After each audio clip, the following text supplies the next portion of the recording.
So what we've done is we've taken gold, gold, pardon, um, palladium and silver, and tax credits, and soon many other things.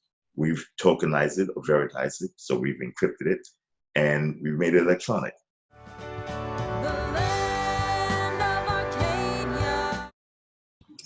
Hello there, my friends. Chris Marcus here with you for Arcadia Economics, and today is part 2 of my interview with Reggie Middleton of Veritaseum, where he gets into some of the products that they've actually been developing, and certainly if you're into gold and silver, but looking for a means of how you could actually do commerce aside from handing in physical gold and silver somewhere. Well, that's what Reggie's been working on, so enjoy. I think people the gold and silver crowd gets scared off when they hear crypto, yet I guess the simplest thing that really opened my eyes more so was that, all right, if I'm hiring someone to do work in China or want to send something to Amazon, how do you actually get the gold and silver there, which is something you've been working on, and perhaps you could explain how that plays out. Okay. Well, I've been around for a little bit. I'm 52, so I'm not an old guy, but I'm not young either. And I remember the .com craze and the internet. And a lot of people were very skeptical when they mentioned internet anything. You know, it's new, it's a scam. You know, why don't you just use a typewriter, or why don't you just put something in the mailbox versus emailing? Yeah, you could, but you email because it's faster, more secure, you know, and easier. Fast forward 20, 25 years, 30 years, and now the internet is ingrained into the fabric of life. You know, crypto is going to be the same. Crypto is just a different way of sending information back and forth without having to rely on a third party or having to trust that other party. That's really all crypto means, okay, in a nutshell. Our product, we have several products. Let me explain the platform. The platform is peer-to-peer private capital markets. Basically, you take private capital or private asset, okay, you put it in the system, so you encrypt it and make it digital, and now you can send it, right, through the internet to somebody else who has internet connection, and they have it. And once you send it, you don't have to worry about it being copied or counterfeited. You don't have to worry about it being double spent. You have a trail or audit trail, all this into the system, and you don't have to pay for the system outright, okay? So what we've done is we've taken gold, pardon, palladium and silver, and tax credits, and soon many other things. We've tokenized it or veritized it, so we've encrypted it, and we've made it electronic. To walk through the traditional way of doing things, if you have a lot of gold buyers, imagine you would buy 10 kilograms of gold, okay? At today's prices, which are pretty decent, they go up every minute now, but that would be $570,000 at $57,000 a kilogram at spot. Probably 60,000, you know, very few people can get spot these days. So you pay $600,000 for 10 kilograms of gold, okay? 10 kilograms of gold is 22 pounds. So, you know, it's a decent weight, you know, weighs down in your pockets, you know, makes you look funny dragging that around in your jeans. So normally you put it in the storage, okay? In storage, you have to pay for the storage, insurance, security, etc. In there, it's really an illiquid asset, and it's a negative yielding asset. Okay, what we do is we allow you to transfer it easily. But when you buy the gold, you get a receipt. When you put it in storage, you get a receipt that says this gold belongs to Chris, and it's 10 kilograms stored in this particular vault. We give you the same receipt, but this receipt is electronic versus being a piece of paper. And you put this in your wallet versus putting it in your safe deposit box, drawer, etc. Now, this electronic receipt, you can send to Dave, you can give it to your children, you can sell it to somebody else, you can put it into a special program called a smart contract and make a loan out of it and then lend it to somebody else. You can do a lot of these fancy things with it. It is not a scam, it is not something that's so esoteric it's hard to believe. This is the receipt and the title to the ownership of your gold. It's just instead of being a piece of paper, it's electronic. So your electronic title now can be transferred and treated like a pre-Bretton Woods US dollar bill. The pre-Bretton Woods US dollar bill was basically a receipt that you had claimed to X amount of gold held in, you know, Fort Knox, New York Federal Reserve, etc. Now that didn't work because of the expenses of the Vietnamese War, et cetera, you can't print gold very easily. The 3D printers, who knows what's going to happen in the next few years, but for right now, you can't print gold. So they left the gold standard and they created, and I'm sure your audience knows this, the true fiat note, not backed by, et cetera, backed by guns versus gold. But in going back to that pre-Bretton Woods dollar, we simply brought it into the 21st century. Okay, so VE Gold, our token, is the pre-Bretton Woods dollar in electronic form. So I think that's a more digestible way of non-crypto people understanding what the crypto gold is like. At any given time, you can redeem your digital gold title and receipt for the physical by coming to us. You send it back to us, you pass KYC, and then you put a shipping address and pay for shipping. 24 to 72 hours later, you get your 10 kilograms. Or you could go pick it up, whichever you wish. Okay? And that's it in a nutshell. Now, we have lending contracts where you could do loans and mortgages. We actually closed a hard money loan in New Jersey, denominated in VE Gold.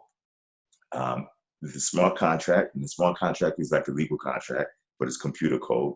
The smart contract incorporated by reference the physical legal contract, and the physical legal contract incorporated by reference the smart contract. And it was registered with the county clerk in New Jersey. So the first of its kind that I know of, very good terms for a hard money loan, and plain vanilla for everybody to see. Denominated in gold means that if you're in a country with a very unstable currency, the US is one of those countries, but we'll get to that in a minute. If you're in a country with a very, very unstable currency, such as Venezuela, Argentina, Zimbabwe, soon the EU, but that's a different conversation. It's very difficult to do business in your native currency because it's usually highly, highly inflationary. Okay, so if you take out a loan in US dollars, but you get paid in Argentinian pesos, it's almost impossible to pay that loan back, which is why Argentina is always defaulting on their loans. One of the reasons, not many. And the thing is, they're always going to default because they're getting paid at something that's decreasing when the debt that they have is increasing consistently. Take that loan out in VE Gold, right? And now you have a stable platform. Now, not everybody can do that because gold doesn't really increase in price from my perspective. I really believe all the fiats decrease, but from a relative perspective, it looks like the price of gold is going up. So this seems like it would be a worse problem for Argentina, but it's not. Argentina is a top producer of gold. Argentina has significant gold deposits, both in the ground as reserves, and the central bank holds it as a reserve. Okay, they have more gold in the ground in the central bank than they borrowed from the IMF in 2018, which they've already defaulted on in 2019, 2020. That was fast. And we're not talking 45 cents, $51 billion, if I'm not mistaken. Okay, we could have arranged that to be done as a gold loan for those who would be interested in gold. And now you can say, well, that's unrealistic. Who wants to buy that much gold? So who wants to buy that much gold? Chinese Central Bank, Federal Reserve, the ECB, the Bank of England, actually a lot of people, Russia, a lot of people want to buy that much gold, and they do it regularly. So the entities who back the IMF are some of the biggest buyers of the gold that Argentina has. Okay, so when you have an asset liability mismatch, which is what Argentina is always going to have, trying to pay US dollar debt with peso sources, they have an asset, their gold in the ground in the central bank, which is a perfect match to liability, which is a gold denominated loan. That eliminates the US dollarization problem and eliminates the hyperinflation problem of the peso. As a matter of fact, if they made a VE gold peso, it would eliminate the recurrency problem as well. Yep. Because they can speculate all they want with the peso, but once it hits spot and goes below spot, a smart guy like you goes in and simply buys the peso up, redeems it for spot, and sells it at spot price. Guaranteed for because of the arbitrage. Yep. And matter of fact, just one last thing. Many of the weak currency nations that have this problem sit on massive amounts of gold. Zimbabwe, there's gold in the streets, literally gold in the streets. And they have a $100 trillion bill. It doesn't make sense. Venezuela, etc. Okay, enough of that rant. Well, have you, curious, because I know you mentioned that before, have you been getting involved yet in any of those areas where the currency already has started breaking down? Any luck getting the V gold in usage there? I'm working on it. I started heavily last year, making deals with big exchanges, but my regulatory litigation issues divert, diverted all of our attention, and then the settlement caused some reputation damage that has to be repaired. Basically, some entities don't want to deal with somebody who got into a fight with a very powerful regulator. Um, since we're all going to be getting into that fight now, I think the stigma's starting to wear off a little bit. But I have targeted 3 countries with solutions that we've already built out. The platform, everything else, the research. 2 of them are available right on the site, Argentina and Zimbabwe, and I have trips planned very, very soon. Other nations are wealthier than those countries, and I'm working on those as we speak. So I can't, since I'm actually actively working on it, I don't want to speak on it because I don't want them to have the same problem that the previous partners did. Well, that's fair enough, and I appreciate that. And I think it's always useful to think about what's happening in some of these places, because I can sit here and say how I think inflation will play out, but yet we have some empirical evidence in these countries where these things are happening now. I continue to hear some of them are turning to crypto as a means of solving some of these issues, and obviously gold and silver can be a big part of that. The last question for you, Reggie, obviously in the gold and silver markets, people hear about the COMEX, where there's a lot more paper out there than there is metal to be delivered, concerns about GLD and SLV, whether they're actually putting metal in there. And my understanding is that a lot of what you're doing, you started as a solution to that. Although I'm guessing the question that's on a lot of people's mind is, how do they know if it's V gold or V silver? How do they know, and what methods are in place to guarantee that the metal's there so that people know whenever, whether they're holding it and using it as payment or want to redeem it, that it will actually be there when they want to do so? Okay. Well, 2 things. One, we have periodic audits by a third party, a law firm. A law firm goes over the holdings from the entity that actually owns the vaults and goes over the tokens and compares it, and they put out an audit. I don't have an incentive to do what is alleged for the big entities because I won't get paid for it unless I just take all the gold once and run with it. But where would I go? Okay. So the periodic audits is one very simple solution. We have even a simpler solution because GLD and SLV and a lot of these other machinations aren't put together the way we are. If you really have a concern about the gold being there, redeem it. 24 to 72 hours, you figure out if you're right or not. We have redeemable. You can redeem down to 1 gram. Now, it's not cost efficient because it probably costs just as much or more to ship 1 gram as it was to get the gram. But simply redeem it. We deal with in over 40 countries, and as of late, we've been redeeming a lot of metals, to various places, various countries. We just can't ship to a whole fat nation. So if you're on a sanctions list, or if it's illegal in your particular country to deal in gold, then we can't deal with you. But that's a very, very small minority. Okay, the reason we chose gold as the underlying for our private currency is because it's regulatory neutral in most countries, except for the countries who make most of their money in gold, like South Africa. But even then, it's allowed, but the border controls are much tighter because of the amount of gold that comes in and out of South Africa. And speaking of, you were speaking of gold and inflation, this is a chart that I was working on that shows basic expenses: housing, transportation, food, gasoline and energy, health insurance, college, and clothing. These are all basic expenses for a middle-class person. This black line is the median male wage paid in US dollars annually. You can see where the median wage doesn't cover, for a family of 4, the expenses of a family of 4. And that deficit has grown wider over the last 8 years. Okay, this is old news, I think, to your constituency, but there are those who actually don't see it. I'll put this out on the site soon, okay? And you can see the sources. We do a lot of our own research, but we source everything. Now, if you were to purchase VE gold, which is basically 1 gram or 1 ounce of gold, this is that chart, okay, recast. where that wage was paid in gold versus US dollars. So that deficit, and there was a deficit simply because what you get paid is still less than what you have to put out. But the value of gold relative to US dollar creates a surplus almost immediately, 2 years out, 3 years out. Once that surplus is gone, it's significant. Now, gold does have some volatility relative to the US dollar, but over time, over a 10-year period, it beats all fiat currencies all the time. There's not one fiat currency that has matched or outperformed gold over time. The Swiss franc has done a good job, but up until I think about 9 years ago, and the reason why I did a very good job up until 9 years ago is, do you know what? It's a quick quiz. Well, that was when they pegged to the euro, right? No, they actually pegged the gold. And when they stopped the peg to gold, it then shrank, and just like the euro, the dollar, the pound, and everything else. So, oh, I'm sorry, you were right.